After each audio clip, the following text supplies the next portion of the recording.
கோவிலுக்குள்ளேயே தாழ்த்தப்பட்டவர்களை அழைத்து சென்றவர் என்னுடைய தந்தை அரியமார் ராதா அவர்கள். நான் அதனால் அதை பேச வரல. ஆனால் நான் சண்டை போட்டதே எப்படின்னா, சைதாப்பேட்டையில் நான் சட்டமன்ற உறுப்பினராக இருக்கும்போது அந்த சகோதரர் இருக்கிறார், கிருஷ்ண பறையனார்னு அவரை கூப்பிடுவாங்க. போஸ்டர்லேயே அடிச்சிருக்கார் கிருஷ்ண பறையனார்னு. அப்போ நான் பேசும்போது சொன்னேன், அவர்களே இவர்களேன்னு சொல்லிகிட்டே இருக்கும்போது, ஏப்பா கிருஷ்ணா, உன்னை கிருஷ்ண பறையனார்னு சொன்னால் கேஸ் போடுவியான்னு கேட்டேன். போட மாட்டேன்னு சொன்னார். எதுக்காக சொல்கிறேன்னா, நமக்கு பெரிய ஐடென்டிட்டி தம்பி. அது உண்மையான திராவிடன் யாருன்னா அவங்க தான் உண்மையான திராவிடர்கள். அதுக்காக சொல்கிறேன் நான். நம்மளை கீழே போடவே போடாத, நீயும் நம்மளும் ஈக்குவல்னு நினச்சிக்க. தலித்துன்னு சொல்லிட்டு இருந்தார். ஒன்றே ஒன்று சொல்லிக் கொள்கிறேன், இந்தியாவில் இருக்கும் தலித் மக்கள் ஒன்றாக இணைந்தால் பிரதம மந்திரிடா, ஜனாதிபதியடா. இல்லைன்னு சொல்லு. அவங்களுக்கு நல்லா தெரியும் நம்ம சேர மாட்டோம்னு. அதுக்கு தான் ரொம்ப அழகாக சொன்னார்கள் சில தலைவர்கள். சொன்னார்கள், சமைப்பதற்கு நாங்கள், பரிமாறுவதற்கு நாங்கள், பந்திக்கு நாங்கள் இல்லையான்னு சொன்னார்கள். அதனால் அதெல்லாம் சொல்லலாம். நான் இப்பவும் சொல்கிறேன் சகோதரா, நீங்கள் படம் எடுங்க, நல்ல படம் எடுங்க. நம்மை நாம் தாழ்த்தி கொண்டு எடுக்காதீர்கள். நம்ம உயர்ந்தவர்கள், நம்ம எல்லாருமே உயர்ந்தவர்கள். நமக்கு 2 கால் தான் இருக்கு, 2 கை இருக்கு, மூளை இருக்கு, படிக்கிற தன்மை இருக்கு. சில டைமில் நீங்கள் உங்களுக்கு சொல்கிறேன், நீங்கள் பார்த்துருப்பீங்க, பீச்சில் உட்காந்து பாருங்கள், நைட் டைமில் குரூப்பாக இருப்பாங்க. இந்த விடுதலை சிறுத்தை அவங்க ஆட்கள்லாம் இருப்பாங்க, நமக்கெல்லாம் நண்பர்கள் தான். உலக அரசியல் பேசுவாங்க ஐயா. அவங்க அவ்வளோ அறிவாளிங்க ஐயா. அது அவங்களையே நம்ம போய் தாழ்த்தி சொல்லணும், நிமிர்ந்து சொல்லணும். நம்மளா ஒதுங்கிறது தானே. நம்ம கூட நாடகத்தில் சொன்னேன், ஒரு தாழ்த்தப்பட்டவர் வெளியே நின்று சொல்லுவார், ஐயா நான் உள்ளே வரலாமான்னு. உன்னை எவையா நிறுத்தினா, நீயா நிறுத்திக்கிற, நீயே சொல்லிக்கிற, நீ வாயா உள்ளான்னு சொன்னேன். எதுக்கு இதை சொல்கிறேன்னா, நாம் தாழ்ந்தவர்கள் அல்ல. எந்த மதத்தை சேர்ந்தவர்கள், எந்த இனத்தை சேர்ந்தவர்களாக இருந்தாலும் செய்யலாம். எல்லா முஸ்லீமுமே தீவிரவாதி அல்ல. ஏதோ 2 பேர் தீவிரவாதியாக இருப்பாங்க, அதுக்கு என்ன செய்கிறது? எல்லா கிறிஸ்துவர்களுமே மதம் மாற்றம் செய்பவர்கள் அல்ல. நான் இந்த லயோலா காலேஜில் படித்தேன், சென்ட் பீட்ஸில் படித்தேன், நான் மதம் மாறவில்லையே, இங்கே தானே படித்தேன். அவங்களுக்கு அந்த வேலை கிடையாது. அதனால் சொல்லிக் கொள்கிறேன், நீங்கள் தயவுசெய்து, ஒருவேளை என்னது தவறாக இருக்கலாம், அது வேறு. ஏன் நம்மளை படத்தில் போட்டாலே உயர்ந்த ஜாதி வில்லன்னு போடுறான். அப்போ புரிஞ்சுக்க, உயர்ந்த ஜாதினாலே வில்லன். என்னை போட்டால் உயர்ந்த ஜாதின்னு வில்லன் தான் போடுவான். ஏன்னா நம்ம தாழ்த்தப்பட்டவர்கள்ன்றதே கிடையாதுங்க. சட்டத்தை கொண்டு வந்தது ஐயா அம்பேத்கர் அவர்கள் தானங்க. இன்னைக்கு நாடு நடக்குதுன்னா ஐயா அம்பேத்கர் போட்ட கையெழுத்தில் நடக்குதுடா நாடு. அப்படி இருக்கும்போது நம்ம ஏன் தாழ்த்திக்கணும்? இன்னைக்கு நம்ம சகோதரர் ரஞ்சித்தை பார்த்து எனக்கு இந்த தானு சொன்னார். இந்த சினிமா தயாரிப்பாளர் இருக்கார்ல தானு, கபாலி படம் எடுத்தார். நான் சினிமாக்காரங்களை நம்புறதில்ல, இருந்தாலும் சொல்கிறேன். கபாலி படம் எடுத்தார் தானு. எனக்கு ரொம்ப நெருங்கிய சகோதரன். அவருடைய கஷ்ட நஷ்டங்கள்லாம் நான் நின்று இருக்கேன், என்னுடைய கஷ்ட நஷ்டங்கள்லாம் அவரும் இருந்திருக்கார். அப்போ கபாலி படத்தில் போடுறதுக்கு என்னை கேட்டார், ஒரே ஒரு நாள் ஒர்க் இருக்குது பண்ணுறியா மலேசியாவில்? நான் சொன்னேன், நான் ரஜினிகாந்த் படத்தில் ஒரு நாள் நடித்து பழக்கமே இல்லையான்னு சொல்லிட்டேன். அதுக்கப்புறம் சொன்னார், இல்லை உன்னை நான் பெரிய வேஷத்தை தான் கேட்டேன், ஆனால் சகோதரர் ரஞ்சித் அவர்கள் இல்லை சார் புது முகமாக வரட்டும் சார் எல்லாரும். எதுக்கு சார் திருப்பி ராதாரவி அவங்களாம் கொஞ்சம் பழைய முகம்னு சொன்னாருன்னு சொன்னாங்க. அப்போ நான் சொன்னேன், ஐயோ அவர் ரஞ்சித்துக்கிட்ட சொல்லியா, இருக்கிறதுலே பழைய முகம் ரஜினிகாந்த் தான். புரியுதா? அவர் வச்சு படம் எடுக்கிறாரு கதாநாயகனா. ஏடா இருக்கிறதுலே பழைய முகத்தை வச்சு கதாநாயகனா எடுக்கும்போது சுற்றி இருக்கிற கேரக்டரில் பழைய முகம் இருந்தால் என்ன அப்படின்னு நான் கேட்டேன். அதை சகோதரர் ரஞ்சித் எதிர்க்கே சொல்லிட்டேன் ஒரு மேடையில். அந்த தம்பி சொல்லிச்சு, இல்லைண்ணே நான் அப்படிலாம் சொல்லணேன்னு. நான் சொன்னேன், எனக்கு தெரியும் சினிமாக்கார பயிலுக்கு ஏதாவது தட்டி விட்ருவாங்க. எதுக்காக இதெல்லாம் சொல்கிறேன்னா, உங்களுக்கு காரண காரியங்கள் கேட்டாங்க. திறமை இருக்குதா பயன்படுத்துங்க. நீங்களும் வளரலாம், நாங்களும் வளரலாம், மக்களும் வளரலாம். எதுக்கு இதை சொல்கிறேன்னா, சொல்கிறவன் சொல்கிற வார்த்தையை சொன்னால் தான் மரியாதை. நான் ஒரு படத்தில் ஏசுநாதரா நடித்தேன்னு வச்சுக்க, கீழே இருக்கிறவன் பார்க்குறவன் சொல்லுவான், இல்லை ஏடா தள்ளின்னு ராதா ஏசுநாதராமே, என்னடா அந்த டைரக்டருக்கு களி அறிவு போயிடுச்சா, இல்லடாச்சு. உடனே இன்னொருத்தன், பேசாமல் இருறா, ராதா ரவி அடுத்த சீனில் தாடியெல்லாம் எடுத்துகிட்டு கொலை பண்ணுவான் பாரு. அவ்வளோ நம்பிக்கைடா என் பேரில். ஏன்னா தமிழ்நாட்டில் ஐஎஸ்ஐ முத்திரை குத்திய வில்லன் குடும்பம்டா நாங்கள். அதனால தான் நம்மளை இங்கே மதிக்கிறாங்களோ இல்லையோ, மலேசியாவில் கூப்பிட்டு டெத்தோ பட்டம் கொடுக்குறான். நீ தாண்டான்னு. தமிழ்நாட்டிலேயே இல்லை, தென்னிந்தியாவிலே ஒரே ஆள் நான் தான் டெத்தோ. அதுக்கு ஒரு பொம்பளை கத்துறான், ஐயோ அவருக்கு இல்லை டெத்தோ இல்லை டெத்தோ இல்லை. ஆனால் இருந்தால் இருந்தது, இருக்கலன்னா போடிமான்னு சொன்னேன்.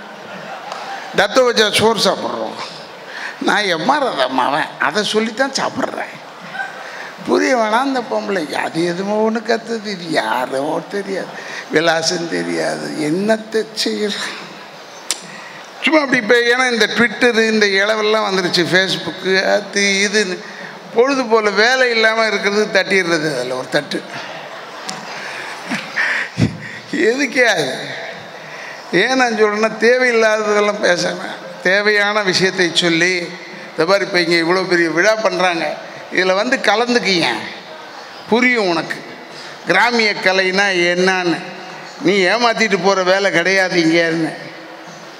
ஏன்னா என் கிராமிய கலையை பாடுறது யாராக இருந்தாலும் சரி, இப்போ விஜய் டிவியில் இருக்கிற செந்தில் வரைக்கும் சொல்கிறேன், கிராமிய கலைன்னு பாடுறான்னா வேட்டி சட்டை, அந்த அம்மா புல் புடவையை கட்டிக்கிட்டு அழகாக பாடுது. கிராமிய கலை பாட்டு மட்டும்.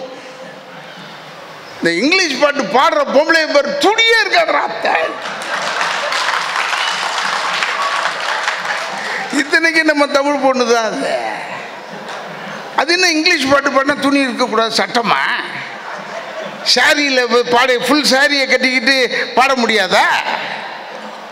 இங்கிலீஷ் தானே, அது ஒரு மொழி தானே. English is not a knowledge, it is a language. அவ்வளோதான். சும்மா அதோ அந்த அந்த வராங்கன்னு உடனே எவ்வளோக்கு எவ்வளோ துணியை குறைச்சிக்கணுமோ குறைச்சிக்கிட்டு வந்து நின்னா தான் மரியாதையா. அதுதான் என் கிராமிய கலை. இன்னும் நம்ம வாழ்ந்துக்கிட்டு இருக்கிறது அதற்காகத்தான் வாழ்ந்து கொண்டு இருக்கிறோம். அதனால சொல்கிறேன், என் கிராமிய கலையில் இருக்கிறவங்க யாராவது இதை பற்றி சொன்னால், அவர் தப்பாக நடந்துக்கிட்டார், இவர் தப்பாக நடந்துக்கிட்ட யாராவது சொல்கிறாங்களா? சொல்ல மாட்டோம். ஏன்னா உடம்புல ஒரு பக்கமும் தெரியலையே, இதில் நிறைய தெரியுது. பார்க்குறவன் சும்மாவா பார்ப்பான். என்ன இடம் அவடு எதுக்கு இது சொல்கிறேன், அவன் நல்லவங்க தான். இந்த கிரகங்கள் சரியில்லை சில நேரத்தில், அந்த 7.5 ஒர்க் அவுட் ஆகுது. அப்போ தான் எதுக்கு நான் சொல்கிறேன்னா, தெரிஞ்சு வச்சுங்க. நீங்கள்லாம் இருக்கிறீங்க, இளைஞர்கள் இருக்கீங்க. நான்லாம் ரசம் சோறுக்கு வந்துட்டேன், அடுத்தது மோர் சோறு சாப்பிட்டுட்டு இலையை மூட வேண்டியதுதான். இப்போ தான் நீ சாம்பார் சோறில் உட்காந்துருக்க. உங்களுக்கெல்லாம் சொல்கிறேன், தைரியமாக எடுப்படும், தைரியமாக எடுப்படும். படம் ஏதாவது ஒன்று தான் நல்ல படம் ஓடுன்னு நினைக்காத, தைரியமாக எடு. 75 லட்சம் ரூபாய்க்குள்ளே எடு, 1 கோடி ரூபாய்க்குள்ளே எடு. அதுக்கு ஒத்து வரவனை கூப்பிடு, நடிக்க வை, எடு. நீ வெற்றி வருதா இல்லையான்னு பாரு. உங்களுக்கு இருக்கிற வெற்றி, ஏன்னா உங்களுக்கு படம்லாம் பார்த்தேன் நான், அப்போவே தெரிஞ்சு போச்சு. முந்தியெல்லாம் இது ஆர்ட் ஃபில்ம்னு சொல்லுவான். ஆர்ட் ஃபில்ம் இல்லைடா, ஹார்ட் ஃபில்ம். உள்ளத்தில் இருக்கிறது வெளியே வருதுடாது. அதனால் அடுத்த முறையெல்லாம் நம்ம இனத்தை எல்லாம் நம்ம இதெல்லாம் ஜனங்களெல்லாம் நசுக்கிட்டு எடுக்காதீங்க படம். நம்மெல்லாம் தலை நிமிர்ந்தால் எவனாலையும் வாழ முடியாது, எவனாலையும் வாழ முடியாது. இந்தியா ஒரே நாடுன்னு சொல்லிக்கிறான். அப்புறம் எதுக்குடா 45 மொழி? இங்கே எல்லாம் ஒரே மொழி ஆக்கடான்னா இந்தியா கொண்டாடுறேன்னு சொல்கிறான். இனிமேல் நான் எப்போ கற்றுக்கிட்டு எப்படா சம்பாதிக்கிறது நான் ஹிந்தியில்? இது முதலே தெரிஞ்சிருந்தா நான் இந்தியை கற்றுக்கிட்டு இருந்திருப்பேன். அப்போவே போய் ஐஸ்வர்யா ராயை போய் கெடுத்திருப்பேன் இல்லையா? ஹிந்தி தெரிஞ்சிருந்தால் கூப்பிட்டுருப்பானுங்க. இல்லை அதுக்காக என்ன வேறு நல்ல விஷயத்துக்காக கூப்பிட போகிறானுங்க. பார்க்கவே முடியலையா அவங்களெல்லாம்? நான் தமிழ் தமிழ் தமிழ் தமிழ் வெறியோடு இருந்துட்டோம். ஒரு முறை என்னுடைய ஆசிரியர் அவர்கள் இந்தி போராட்டத்துக்கிட்டே ராதாரவி வாங்கடான்னு சொல்லிட்டு நாங்கள் ஒரு 50 பேரை கூப்பிட்டு போய் இந்த தூர்தர்ஷன் என்பதை தொலைக்காட்சின்னு பேரை மாற்றணும், அதை உடைக்கணும் அப்படின்னு சொல்லி இந்த தூர்தர்ஷன் இந்த டிவியை எடுத்துகிட்டு போய் உடைக்கணும்னு எங்களுக்கு இருந்த தமிழ் வேகத்தில் நான் வீட்டிலேருந்து ஒரு டிவியை எடுத்துகிட்டு போயிட்டேன். உடறான்னு சொன்னோன்னு அச்சம் ஒரே அடி எங்கள் டிவியை உடஞ்சி போச்சு. தலைவர் அடித்தார் பாரு எங்கள் வாத்தியார். அது உள்ள மிஷினே இல்லை. அப்போ தான் நினச்சிக்கிட்டேன் இவன் தமிழ் வெறியெல்லாம் இது இந்த அளவு தான், மிஷின் இல்லாத வேலை தான். அப்போ புரிஞ்சு எந்த செய்கிறது முடிச்சிட்டோம் நம்மளும். இதே லைலா காலேஜில் எங்கள் ஃபாதர் குரியாக்கோ சொல்லுவார், டோன்ட் டாக் இன் சேனல்னு சொல்லுவார். சரி சார்ன்னு சொல்லுவேன். ஒரு நாள் சஸ்பெண்ட் பண்ணிவிடுவார். அப்புறம் தெரிஞ்சு போச்சு தமிழில் பேசினா சஸ்பெண்ட் பண்ணிக்கிட்டே இருப்பார் புலக்குன்னு தமிழ்லேயே பேசிக்கிட்டே இருந்தோம். நான் ஒரு வருஷம் படித்தேன் இங்கே பியூசி 71, 72, 71, 72. இப்போ பார்க்கிங்லேயே தான் உட்காந்துருப்பேன். ஏன்னா கிளாஸ் உள்ளே போகவே முடியாது என்னால். அது என்னமோ கருமோ, அந்த ஒரு பார்க்கிங் தான் அழகாக இருந்தது எனக்கு. ஏன்னா என்ன எஸ்எல்சி எழுதும்போது சென்ட் பீட்ஸில் படித்தேன், ஆங்கிலோ இண்டியன் ஸ்கூல். அங்கேயும் இதே பிரச்சனை தான். தமிழில் பேசுவேன். எங்கள் ஹெட்மாஸ்டர் டினோட்ட சொல்லுவார், don't talk in Tamil. Okay சார்ன்னு சொல்லுவேன், சரி சார்ன்னு சொல்லுவேன். அப்போ உட்காந்து காப்பி அடிச்சுக்கிட்டு இருந்தேன். முன்னாடி பையனை பார்த்து எங்கள் எக்ஸாமில் என்னை வந்து பிடிச்சிட்டாரு. என்னடா காப்பி அடிக்கிறான்னு. இல்லை சார், எங்கள் அம்மா அனுப்பும் போது என்னை சொல்லிச்சு, டே ரவி பார்த்து எழுதுறான்னு. அதான் சார் பார்த்து எழுதுறேன்னு சொன்னேன். அது பார்த்து எழுதுறான்னா கேர்ஃபுல்லாக எழுதுறான்னு அர்த்தம். நோட்டுன்னு ஒன்று போட்டார். அது போட்ட உடனே திருந்துவோமா? சரி சார் இனிமேல் பார்க்கலன்னு உட்காந்தோன்னே ஆரம்பிச்சிட்டோம் நம்ம. ஏன் நான் சொல்கிறேன்னா, எக்ஸ்ட்ரா கரிக்குலர் ஆக்டிவிட்டீஸ் இல்லாதவர்கள் நல்ல மாணவர்களாக இருக்க முடியாது. எக்ஸ்ட்ரா கரிக்குலர் ஆக்டிவிட்டீஸ் வேணும். லா காலேஜ் போனேன், பஸ்ஸை ஓட்டணும்னு சொல்லி அரெஸ்ட் பண்ணாங்க. எனக்கெல்லாம் வருத்தம். சென்ட்ரல் ஜெயிலில் இருந்தேன், எனக்கு வருத்தம். இந்த புழல் கட்டி போகவே முடியல. நாம என் நல்லா இருக்காங்க என் ஜெயிலில், அதுக்காக சொல்கிறேன். அப்போல்லாம் ஸ்டூடெண்ட் லைஃப் முடிஞ்சு போச்சு. இருந்தாலும் இந்த இளைஞர்கள் இன்னும் பெரிய பெரிய நிறைய படங்களில் எடுக்கணும், எங்களெல்லாம் கூப்பிடணும். அது போட்டு வச்சுக்கிறது எப்பயுமே மேடைக்கு ஏதாவது 4 டைரக்டர் இருந்தால் போட்டு வச்சுருவேன். ஏன்னா எனக்கு வந்து 2 கண்ணு வந்து இன்றைக்கி வரைக்கும் நான் சினிமாவில் இருக்கேன்னா 44 வருஷமாக சினிமாவில் இருக்கேன். 400 படம் நடிச்சிருக்கேன். அதுக்கு காரணம் என்னென்னா, எனக்கு ஒரு கண்ணு என் ப்ரொடியூசரு, ஒரு கண்ணு என் டைரக்டரு. இந்த 2 பேர் இல்லைன்னா ராதாரவி கிடையாது. எம்ஆர் ராதா மகனுங்கெல்லாம் அதெல்லாம் அப்புறம் பேசலாம். இதுக்காக சொல்லிக்கொண்டு ரசிகர்கள் எப்பயுமே இருக்காங்க. நான் ரசிகர்களை மதிப்பவன். ரசிகர் மன்றத்தை ஏற்றுக்கொள்ள மாட்டேன், ரசிகர்களையும் ஏற்றுக்கொள்வேன். ஏன்னா ரசிகர் மன்றம் நியாயமாக ரசிகர் மன்றம்னு சொன்னோம்னா அது ஒரே மனிதன் புரட்சி தலைவருக்கு மட்டும்தான் நல்ல ரசிகர் மன்றங்கள். அவன் மட்டும்தான் அவரை முதலமைச்சராக்கணும். இப்போ இருக்கிற ரசிகர் மன்றம்லாம் கஷ்டம். இப்போல்லாம் எப்படின்னா காலை ஆடிக்கிட்டே இருக்கணும், இல்லைன்னா போயிட்டான்னு சொல்லிட்டு வேறு கட்சிக்கு போயிடுவான் என்று சொல்லி இந்த ஒரு நல்ல நிகழ்ச்சி, இந்த நிகழ்ச்சி நல்லபடியாக நடத்துங்க. அடுத்த வாட்டிலாம் நடத்தும் போது முன்னாடியே வந்து டேட்டெல்லாம் கேளுங்கய்யா. நான்லாம் சினிமாக்கார பயிலுகளாச்சே.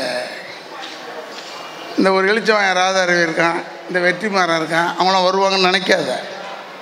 பேசிட்டு போகிறதுக்கெலாம் நான் வரமாட்டேன். வாழ்த்து சொல்வதற்கு நான் வரமாட்டேன், வாழ வைப்பதற்காக நான் வருவேன். அதனால் முன்னாடியே கூப்பிடுங்க, உங்கள் ப்ரோக்ராம் என்னன்னு சார்ட் பண்ணி எங்களுக்கு சொல்லுங்கள், நம்மளும் உட்காந்து பேசலாம். ஏதோ முடிஞ்ச அளவுக்கு ஏதாவது ஒரு உதவியை நம்மளும் செய்யலாம் இல்லையா? லயலா காலேஜ் உதவி செய்து சாப்பாடு போடுது, தங்க வைக்குதுன்னு கேள்விப்பட்டேன். அது நாங்கள் டே ஸ்காலராக இருக்கும்போது எங்களை தங்க வச்சது லயலா, எங்களை சாப்பாடு போட்டது லயலா தான். ஹாய் எவ்ரிபடி, நான் உங்கள் சிங்கர் ரம்யா NSK. 0 பாயிண்ட் மீடியாவுக்கு சப்ஸ்கிரைப் பண்ணுங்கள்.